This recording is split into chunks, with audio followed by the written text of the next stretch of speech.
welcome back to my YouTube channel. Thank you so much, guys, for tuning into this channel, guys.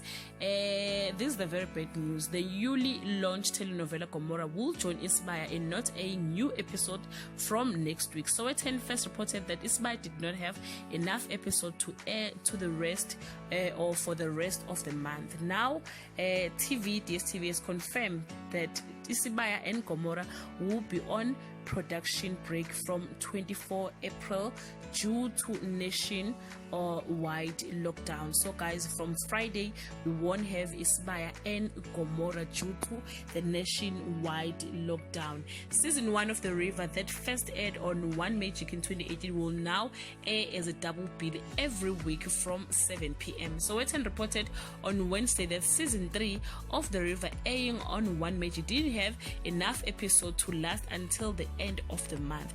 The channel has now revealed that One Magic will air new episode until 8 May. So guys, they will air The River until the 8th of May.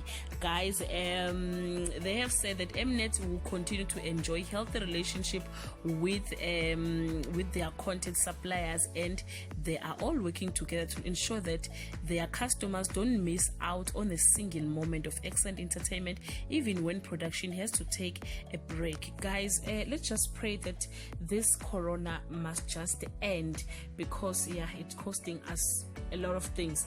You can leave your comment, guys, below and share your thoughts. Do you really think they must give us discount, because they are not giving us what we've paid for? So you can leave your comment below and share your thoughts, guys. Maybe we're gonna get some discount on DSTV. Thank you, guys. Bye.